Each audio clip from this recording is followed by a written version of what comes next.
나 자신을 선포합니다. 나는 그리스도인입니다. 두 번째, 및 옆 사람을 보면서 합니다. 축복의 증거자가 됩시다.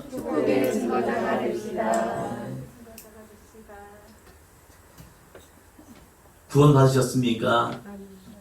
누군가 이 질문을 나에게 던진다면 우리는 마음에 움찔합니다. 왜냐하면 나의 삶을 되돌아보기 때문입니다. 한 주간의 삶을 통하여 내가 어떠한 삶을 살고 있지? 오늘 하루의 삶을 통해서 나는 어떠한 삶을 살고 있지? 내가 그리스도인이라는 이름을 가졌지만 그 그리스도인으로서의 합당한 삶을 살고 있을까? 그래도 선한 양심이 있고 믿음의 양심이 있는 사람들은 나 자신을 되돌아봐요. 나 자신을 되돌아보면서 어떤 사람 이렇게 말할 겁니다. 네, 구원받았습니다. 이렇게 고백하는 사람도 있고, 그러나 어떤 사람은요, 마음으로 생각합니다. 그러게요, 내가 구원받았을까요? 내가 구원받았을까? 이 질문. 나 스스로에게 이 질문을 던지면서 살아간 사람이 있습니다.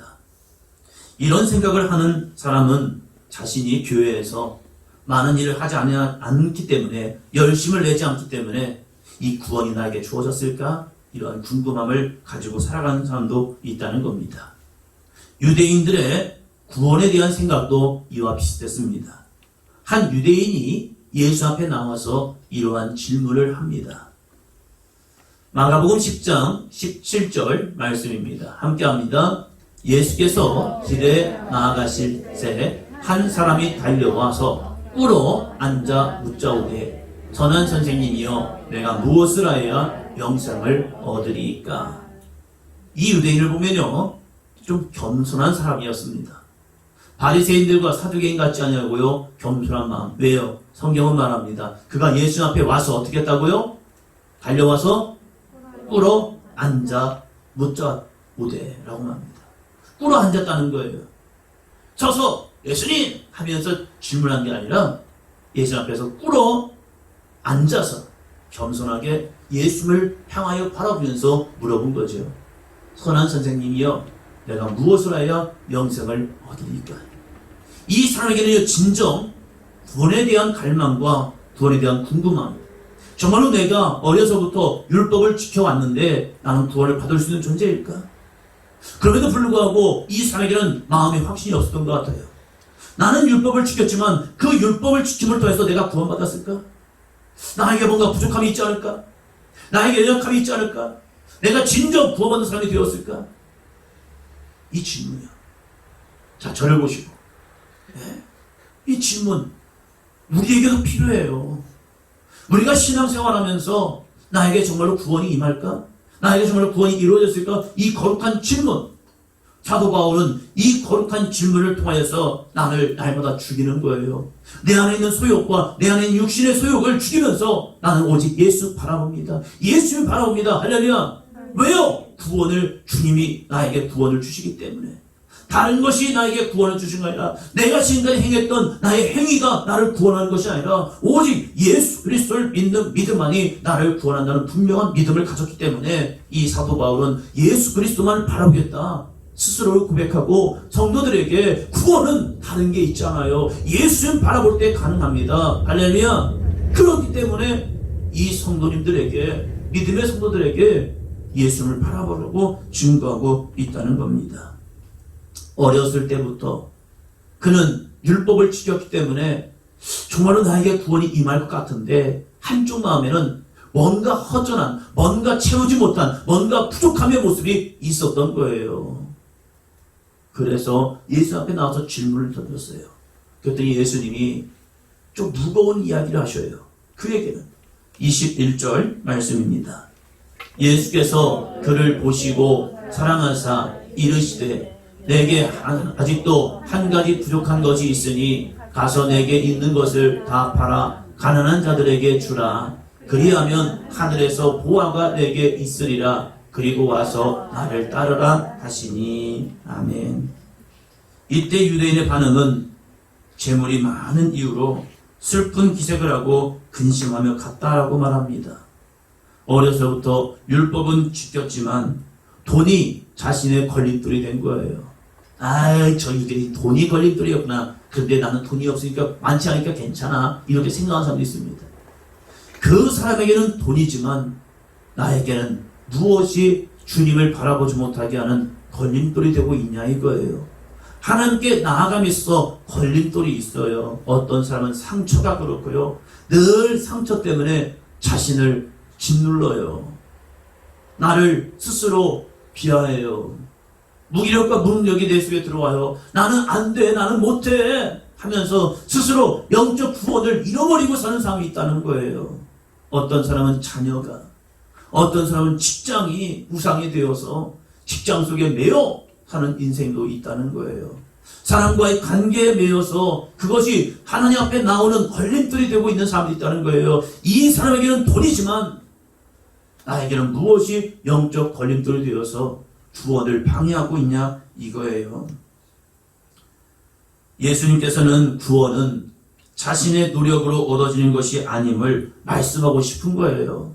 너 스스로 네가 구원을 향해 쫓아오지만 그 구원은 네가 너의 힘으로 얻을 수 있는 것이 아니다. 사람은 자신이 무엇을 해야 구원을 받는다고 생각하지만 구원은 한 번 더 합니다. 하나님의 은혜의 선물입니다. 십자가 은혜를 믿고 나아가는 믿음의 사람들에게 주어지는 하나님의 은혜의 선물이라는 거예요. 그래서 사도 바울은 오늘 이 에베소서 2장 말씀을 통하여서 한번 같이 합니다. 시작. 하나님의 선물 구원. 구원이라는 것은 하나님의 선물이라는 거예요. 내 몸을 불사르게 내어줄지라도 사랑이 없으면 아무 유익이 없는 거예요.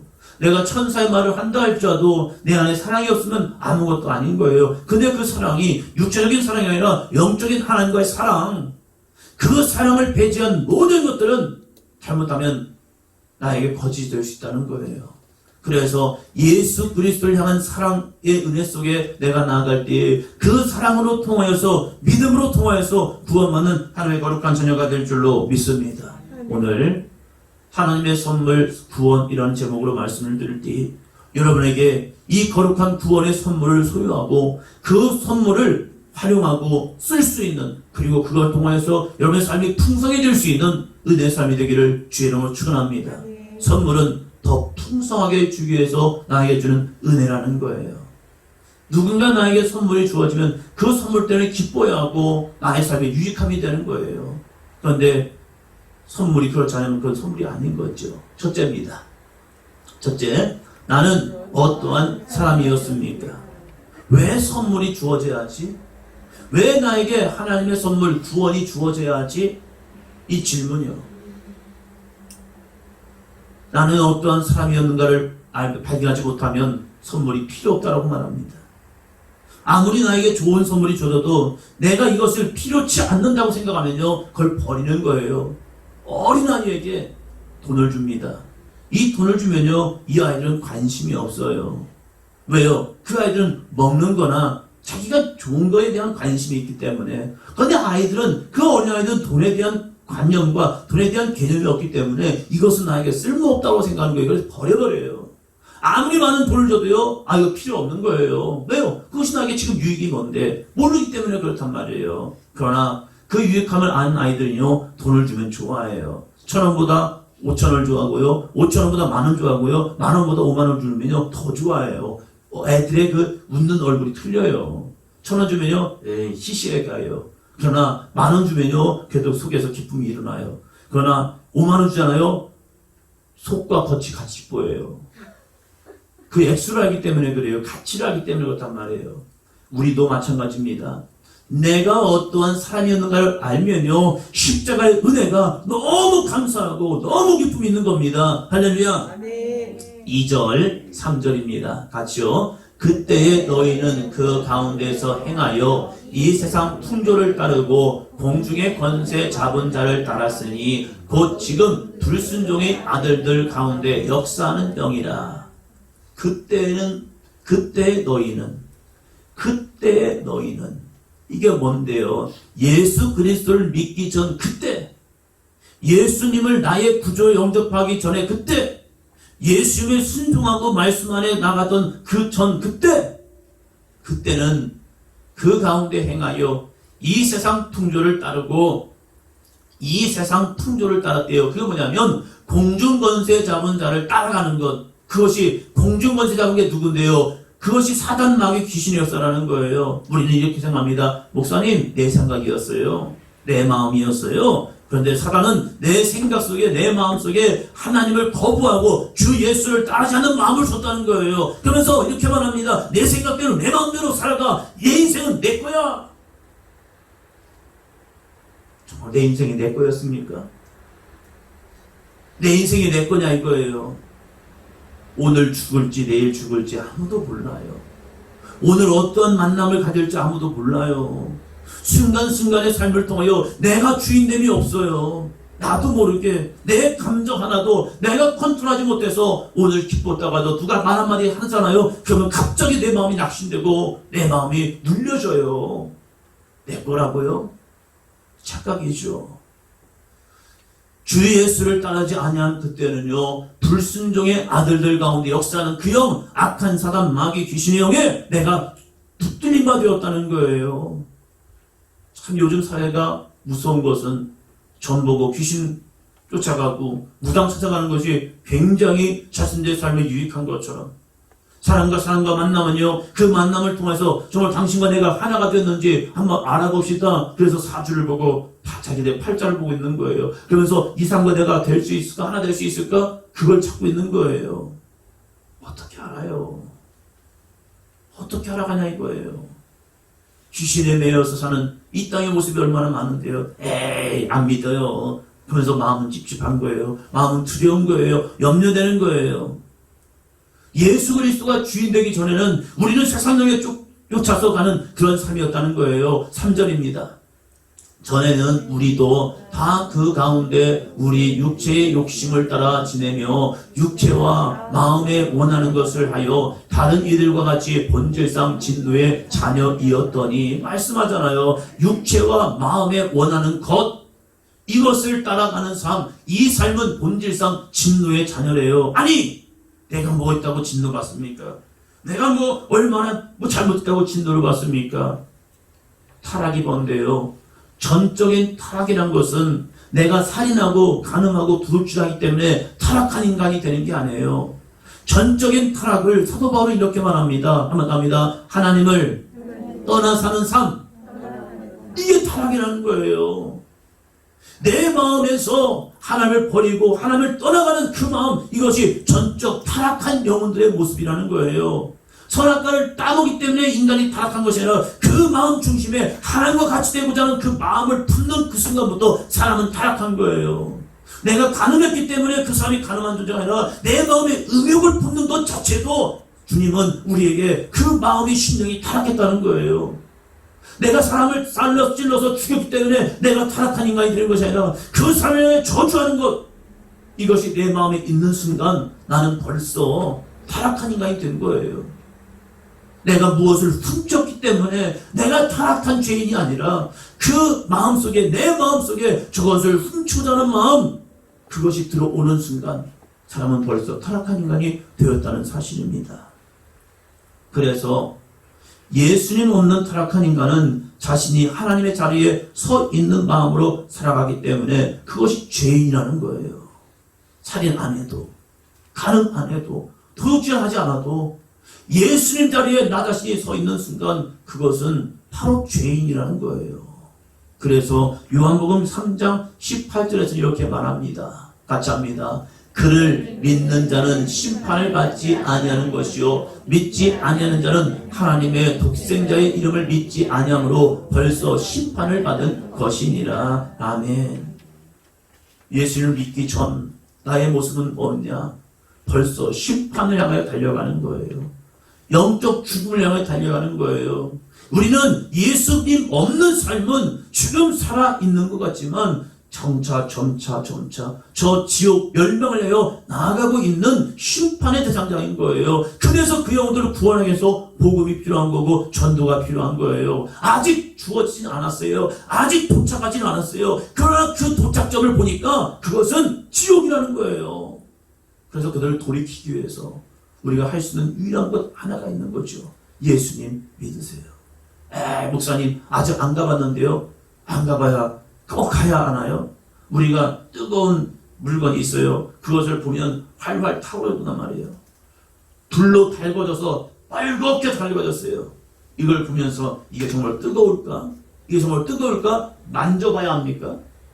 만져보세요. 손이 화상 걸려요. 보는 순간 이것은 접하지 말아야 하구나. 이것은 시켜야 하는구나. 하려 하는 거예요. 어저께 오정훈 권사님께서 교회에서 튀기는 일이 있었어요. 튀기고 이제 그 기름을 잘 놔야 조심해야 되잖아요. 이거 잘못하면요, 그 순간 튀면 화상이에요. 그래서 잘 넣기 위해서. 근데 보니까 뽀글뽀글 안 올라와요. 안 올라오면 이게 식은 겁니까? 아니잖아요. 열기가 있잖아요. 그 열기를 향해서 괜히 이게 뜨거운가 안 뜨거운가 한번 만져볼까 해서 괜히 손 놓다가는요, 손이 튀겨져요. 지옥도 마찬가지라는 겁니다. 심판이라는 것은 아직 우리에게 오지 않았지만 우리에게 분명 다가오고 있다는 사실입니다. 네. 그 심판 가운데 구원의 이름은 오직 예수 그리스도의 이름줄로 믿습니다. 네. 할렐루야. 네. 그런데 사람들이 이렇게 말합니다. 목사님, 나는 살인 안 했다니까요. 나 도둑질하지 않았어요. 나 간음하지 않았어요. 내 세상에서 법 다 지키면서 의롭게 바르게 살아갔습니다. 그런데 왜 나에게 구원이 없는 겁니까? 구원의 손길을 뿌리쳤기 때문입니다. 우리 모든 인생은 불교에서도 말합니다. 우리의 삶은 고해래요. 고통의 바다래요. 이 고통의 바다에서 살다가 어느 순간에 그냥 침몰해서 죽는 거예요. 물에 빠진 사람이 처음부터 그냥 툭 빠져 죽지 않아요. 그냥 이 사람이 조금 수영을 잘하는지 못하는지 항상 떠 있어요. 어느 순간은. 그러나 수영을 못하면 조금 있다 바로 빠지고, 수영을 좀 하는 사람은 오래 버티다가 빠지는 것 뿐이에요. 그 인생의 고해 속에서 빠지는데 하나님께서 독생자 예수 그리스도를 구원의 방주로 우리를 보내주신 거예요. 그 구원의 배가 와가지고 우리에게 손길을 내미는 거예요. 야, 너 구원받아라. 그때 어떤 사람은 아유 괜찮아요. 나 지식으로 수영치고 있습니다. 그래서 나 지식 가지고 살아가면요, 나 여기에서 그래도 살 수 있어요. 살 수 있지요. 순간. 나는 내 힘으로 살아가렵니다. 그래서 내 힘을 의지하며 살아갑니다. 그러면서 세상을 믿을 것은 내 힘밖에 없습니다 하면서 힘을 살아갑니다. 어떤 사람은 돈과 권력을 믿으며 살아갑니다. 세상엔 돈이 최고야. 자, 그래서 우리 비트코인 해볼까 하면서 수많은 이런저런하고 부동산 투기 한번 해볼까. 역시 한국 사회는 부동산이야. 5억짜리가 8억이 되고 3억짜리가 5억이 되고 몇 년 사이에 이런 대박이 어디 있습니까? 역시 돈이야 하면서 돈을 투자하면서 돈만 있으면 되는 거 아닙니까 이 사람은 하면서 돈을 믿고 살아가는 사람도 있는 거죠. 그러나 결국은 똑같다는 거예요. 조금 오래 버티기를 하였을 뿐이지 본질상 진노의 자녀라고 말합니다. 왜요? 예수님을 거부하고 내 육체와 내 마음을 믿고 살아왔기 때문입니다. 그렇기에 우리는 예수 앞으로 나와야 합니다. 나의 힘으로 사는 삶이 아니라 예수님께서 주시는 힘과 능력으로 살아가는 삶이 되기를 주의 이름으로 축원합니다. 둘째입니다. 둘째. 같이 합니다.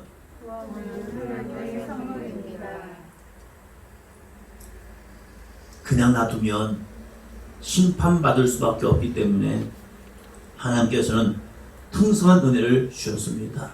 그 풍성한 은혜는 자그마한 구명보트가 아니라는 거예요. 예수님이 우리에게 주시는 구원의 이 배는, 방주는 자그마한 구명보트. 그래서 3사람, 4사람, 5사람 타면 더 이상 탈 수 없는 그러한 자그마한 은혜가 아니라는 거예요. 2000년 전에 오신 예수님께서 그 은혜의 풍성함을 주었는데 그 은혜의 풍성함은 오는 세대와 다음 세대에게 주시는 구원의 능력이 되고 있다는 사실입니다. 할렐루야. 그래서 7절 이렇게 말합니다.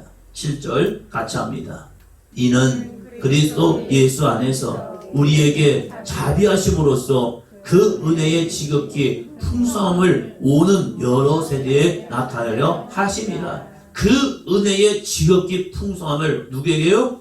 오는 여러 세대, 다음 세대, 다가오는 다음 세대들에게도 그 은혜의 풍성함을 나타내 주셨다는 거예요.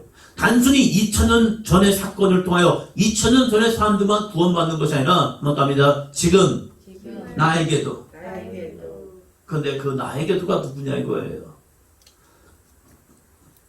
2000년 전이나 지금이나 똑같은 구원을 받는 사람들이 있는데 그 동일성을 보니까 그 동일성은 누구냐? 한번 답니다. 그리스도 안에 있는 자, 밖에가 아니라 그리스도 안에요.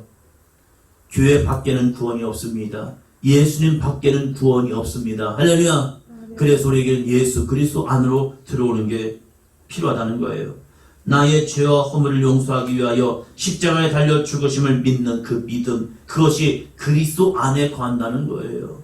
내가 교회 안에 들어왔기 때문에 내가 그리스도 안에 있는 것이 아니라 나를 위해서 십자가에 달리신 예수 그리스도를 믿는 그 믿음, 하나님의 풍성한 은혜의 삶에 다가오는 그 믿음, 그 주의 말씀 안에 순종하며 살아갈 수 있는 거룩한 믿음, 그 믿음이 바로 그리스도 안에 거하는 삶인 줄로 믿습니다.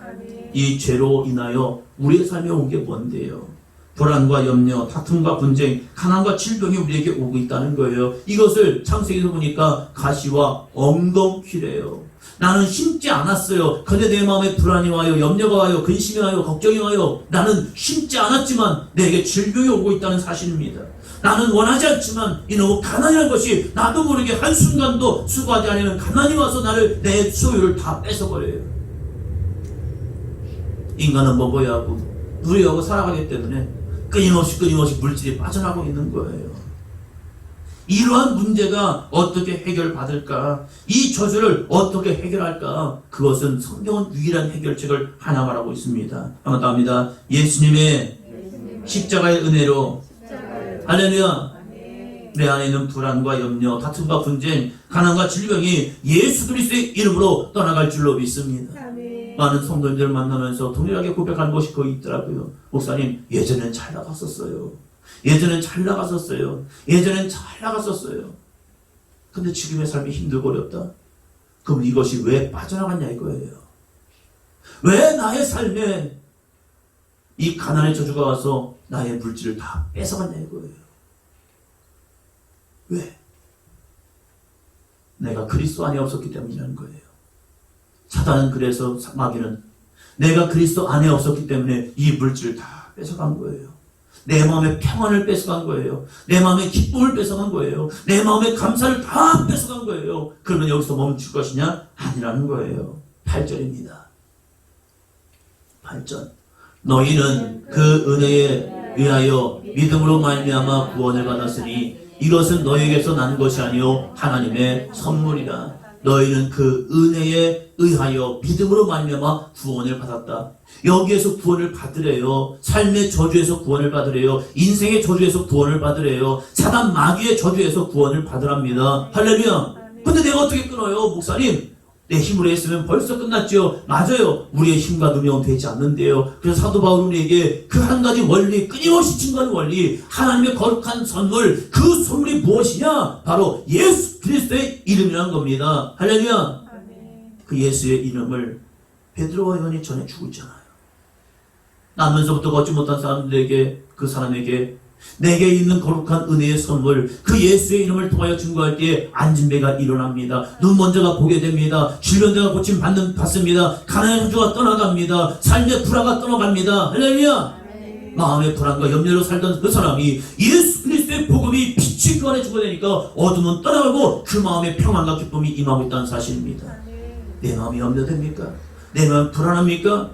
우리는 이렇게 기도해야 합니다. 한번 더 합니다. 빛 대신 예수님, 내 안에 오셔서 이 모든 어둠을 떠나가게 하여 주옵소서. 할렐루야. 맞답니다. 나사렛 예수님의 이름으로 말하오니 내 안에 있는 염려와 근심과 걱정은 떠나갈지어다. 할렐루야. 이것을 하나님의 선물이래요. 이 선물이 주어지는 순간 어떻게 되는데요? 이것은 9절 볼까요? 행위에서 난 것이 아니니 이는 누구든지 자랑하지 못하게 함이라. 우리의 행위로서 선물이 주어지는 게 아니래요. 우리 부모님이 자녀들에게 선물을 줄 때가 있습니다. 뭐 잘해서 그럴 수도 있죠. 그러나 자녀이기 때문에 주는 선물이 있단 말이에요. 자녀이기 때문에. 이 선물은 생각해보면 참 다양해요. 구원은 전적인 하나님의 선물인데 이 선물의 특징을 보면 세 가지를 볼 수 있더라고요. 첫 번째, 선물은 동일하게 주어지만 선물이 주어졌을 때 잘 활용하는 사람이 있습니다. 잘 활용해요. 두 번째, 한번 답니다. 집에다가 묵혀두는 사람. 선물이 줬지만 이 선물의 가치를 모르고 그냥 집에다 묵혀두는 사람이 있어요. 세 번째, 선물을 한번 따보세요. 거부하는 사람. 아이가 필요 없어요. 아이 됐어요. 하면서. 여러분 숟가락을 드렸습니다. 어버이날을 통해서 우리 부모님들에게 숟가락을 드렸습니다. 그거 사용하고 계십니까? 네. 묵혀두지 마세요. 그냥 다른 거 넣어놓고 그럼 써보세요. 네. 여러분의 가정이 하나님만 섬기는 축복의 가정들하고 한 거잖아요. 부모님한테 그냥 드리지 말고 까서 드려야 합니다. 그래서 이거를 그냥 드세요 하면서 그냥 드리면 안 써요. 저도 잘 안 써요. 그냥 묵혀둬요. 왜? 좋은 거라고 생각하니까. 그러나 선물은 우리 아이들이 하는 말이 그래요. 묵히면 똥 된대요. 그래서 그냥 쓰래요. 그냥. 아빠 아끼지 마세요. 그냥 쓰세요. 근데 아까워. 그러면요. 아유 그냥 쓰세요. 쓰면 나중에 똥 돼요. 우리가 선물도 마찬가지예요. 구원의 거룩한 이름 예수 그리스도를 우리에게 선물로 줬습니다. 그런데 어떤 사람은요 그걸 거부해요. 나 필요 없어요. 예수 이름 필요 없어요. 나만 믿으면 돼요. 내 가족을 믿으면 돼요. 내 남편 믿으면 돼요. 내 아내 믿으면 돼요.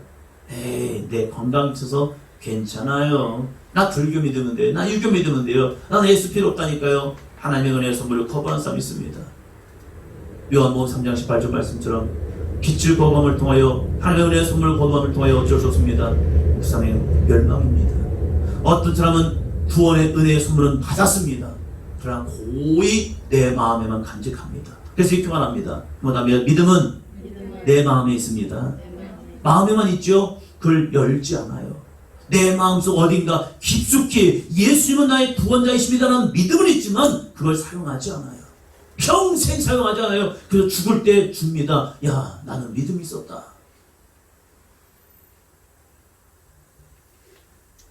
어떤 사람은요, 그 은혜의 선물 예수 그리스도의 이름을 늘 가지고 바라보며 사용하는 분이 있어요. 힘들고 어려울 때마다 성전에 와서 부르짖는 겁니다. 예수님, 예수님, 예수님. 나의 삶의 자리에서 항상 주님을 묵상하는 겁니다. 예수님, 예수님, 예수님. 주님 사랑합니다. 주님 힘 주세요. 주님 능력 주세요. 주님 권세 주세요. 힘들고 어려울 때, 지치거나 넘어질 때 하나님의 거룩한 선물을 가지고 주님 앞에 나옵니다.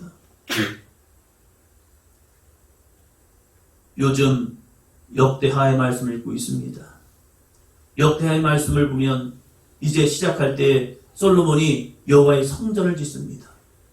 여호와의 성전을 하나님 앞에 봉헌하면서 하나님 이 성전이 이러한 성전 되길 원합니다. 그러나 만일 우리가 범죄하고 우리가 주님을 떠나고 우리가 주님 앞에 멀리 나갔을 때에 하나님 그럼에도 불구하고 만일 돌아와서 그리고 멀리서라도 이 성전을 향하여 기도하면 하나님께 그 기도를 들으시고 응답해 주세요.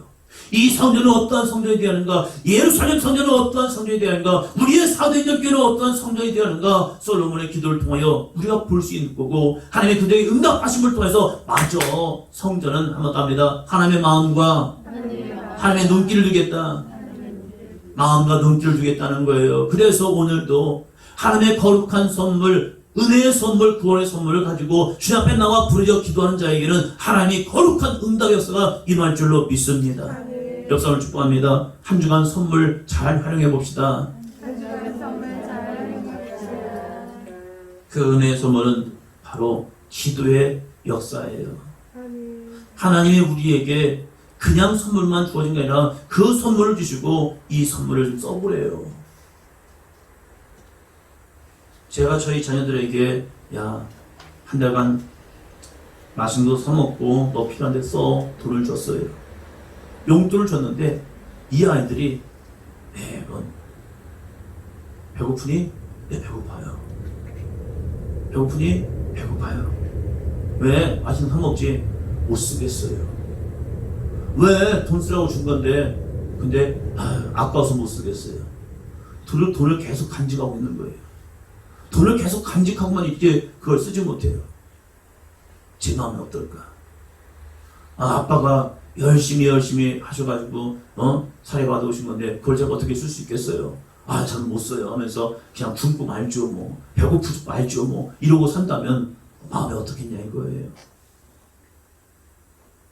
하나님의 믿음의 권세 있는 자녀들에게 예수님의 이름을 주시고 그 하나님의 선물 구원의 이름 예수 그리스도의 이름을 주고 그 예수 그리스도의 이름을 부르짖는 자마다 구원이 이루어지고 내 이름으로 구하는 자에게 반드시 응답하리라. 할렐루야. 그 은혜의 수단을 줬음에도 불구하고 여러분이 그 이름을 거부하고 그 이름을 내 마음에만 간직하고 나 예수님 믿어요, 나 예수님 사랑합니다, 난 가지고 살아가면 얼마나 우리의 삶에 힘들고 어려울까.